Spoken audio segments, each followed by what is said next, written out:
Welcome back. If you've just joined us, you're watching the news at 10 on Channels Television, live from Lagos. A reminder of our top stories. JTF in Borno State claims leader of Boko Haram terrorist group, Abubakar Shekau, may have been killed.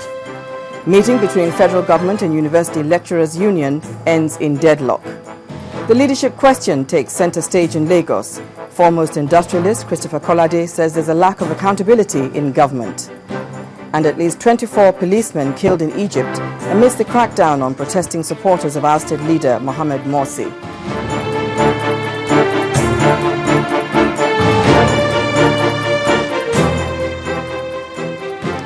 Well, all our top stories and other programs can be found on our website, channelstv.com, and on youtube.com/channelsweb. If you're on the go, visit m.channelstv.com to view us live on an iPad, iPhone or BlackBerry. You can also download the Channels TV app for Android and Nokia 920 devices from their respective stores. Nigeria should adopt a part-time legislative system, so says a former Minister of Education, Obi Ezekwesili, who noted that funds saved by adopting this system could be used to develop other sectors of the economy. She made the suggestion at a gathering of civil society organizations in the nation's capital, Abuja. Members of civil society organizations at a forum to deliberate on ways of reducing cost of governance in the country, which is currently put at over 70%. Although several efforts have been put in place to check this through the proposed merging of agencies, a former Minister of Education is asking for a totally different approach. I keep thinking that it might actually improve if you had part-time legislation. And the reason that I also look at it that way is that it would almost be a filter for the quality of people who would go into the National Assembly. Dr. Ezekwesili did not stop at making recommendations for part-time legislature, which she says will cut down on recurrent expenditure. She gave an analysis of how over 1 trillion naira has been paid to members of the National Assembly between 2005 to date. The Nigerian paradox is one that should worry every one of us. It is that we have the kind of endowment wealth that breeds poverty, breeds penury. While Nigerians await conclusion of the white paper report of the Stephen Orosoya Committee, a member of the Nigerian Labour Congress vowed that any attempt to reduce the nation's workforce will be resisted by members of labour unions.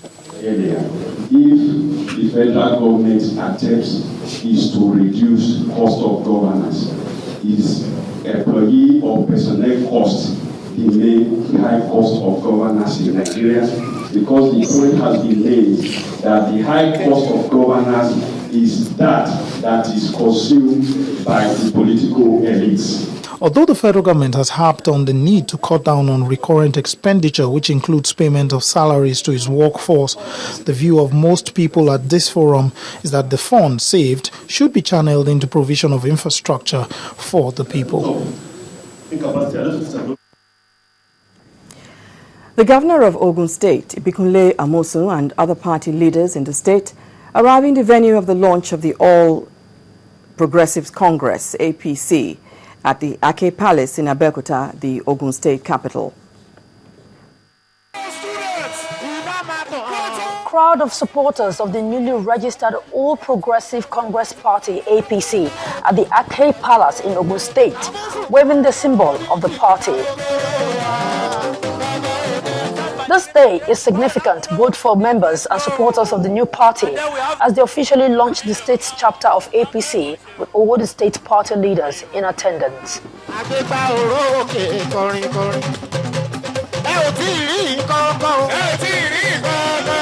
Fuji music maestro Adewale Ayuba and Kwamwan kicked off the event. Oh yeah, let's go there. ABC, let's go there. ABC, let's go there.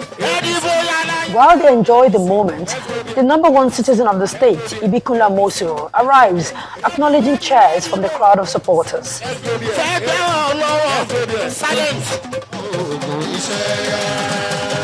The governor did not leave his wife out of the celebration.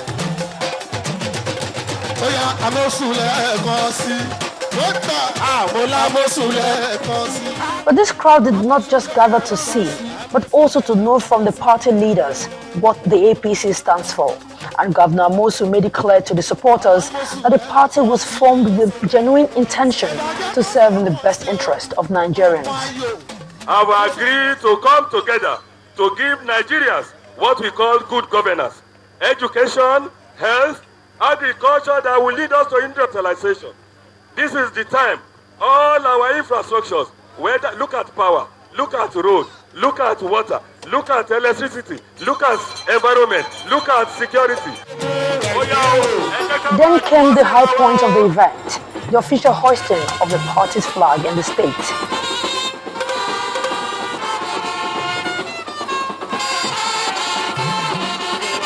With this, the party officially announced its presence in Ogun State and seemed ready to fly the flag even higher come 2015 general elections.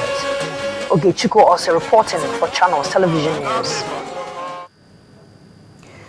Nigeria boasts of 44 varieties of minerals in more than 500 locations around the country, but the full benefits have yet to be tapped.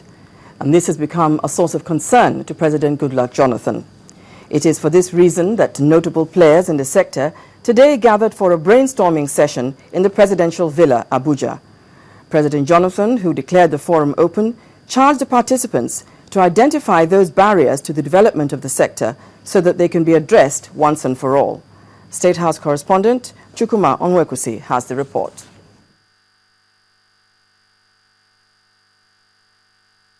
The workshop on solid minerals is one in a series of retreats inspired by Nigeria's president in each of the priority sectors of the economy. During such workshops, he invites all the key players from the private and public sector to discuss and agree on a concrete action plan to transform the sector. And the key players in the solid minerals sector came from far and near at the behest of the Ministry of Mines and Steel Development. President Jonathan decried the disorderliness in the solid minerals sector, disorderliness that even claimed lives. Whilst we applaud the effort of all those who were involved in the issue of management and the remediation of the lead poisoning in Zamfara State, we must make sure that this does not happen in our country again. He said the solid minerals sector must be made to create wealth for the nation, promising that about 30% of power generation can come from coal alone in this administration. The fact that the minerals are spread across the country is a blessing, as every part of Nigeria can prosper from them. For example, the coal resource represents an excellent opportunity for us to diversify our energy stock. It's our intention that 30% of our electricity generation should come from coal, using environmentally friendly, clean technology. Beyond the president's charges, the Minister of Finance and that of Solid Minerals and Steel Development observed that solid minerals sector used to be a money spinner in the country before the advent of oil. They wondered why the country got it wrong and called for a rethink. In the 1960s, Nigeria was the 5th largest producer of tin in the world, with 9,500 tons per year. Today, we produce only 500 tons. The major reason for this was the nationalization policy, where mining companies felt it is not good business to be in mining. Then, major companies, as mentioned earlier, departed from the country. The sector was neglected by successive governments, and illegal mining activities took over. The companies, large companies that were in place, actually handed over to nobody.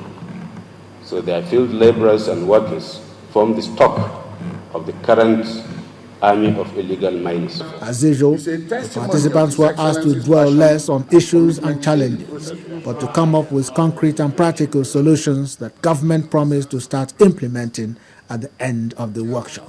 as if to say they are aware that Nigerians are eagerly waiting to see results real soon. Chukwuma Onwekusi, Channels Television News. If you travel frequently, especially in the southeastern part of the country, this might be of interest to you. After years of inactivity, the Nigeria Railway Corporation has commenced a 144-kilometer track rehabilitation from Port Harcourt to Enugu. The Eastern District Manager, Mr. Felix Njoku, at the flag-off of the rail rehabilitation project, said 34 out of the 51 bridges from Port Harcourt through Aba, Enugu to Makurdi have been completed. For the first time in 4 years, a locomotive and some flat wagon trains from Enugu arrived in Port Harcourt, the River State capital. The rail tracks are about to wear a new look and return to the business of having trains run on it. Imported track materials on these trains are meant for the repairs. Railway authorities say the Eastern Line Rehabilitation Project is 48% complete. It will be recalled that the federal government, in her bid to revitalize the rail sector in Nigeria, awarded contract for the rehabilitation of Western and Eastern railway lines. The Eastern Line rehabilitation work comprises 3 sections, namely Port Harcourt to Makurdi, awarded to ESA West African Limited; Makurdi to Kuru, with 4 lines to Jos and Kaduna, awarded to CGGC, and Kuru to Maiduguri, awarded to Lingo. Handlers of the rehabilitation project have more information about the exercise. There is a lot of vandalization of railway track materials, the ballast used in supporting the rail itself, the sleepers itself, the blue joints itself, all are being vandalized. So it's a major challenge on this project. This project is required for the jet materials, which we are supplying. End of the shipment is coming also in this week, and maximum in next week we started to offload from the harbor.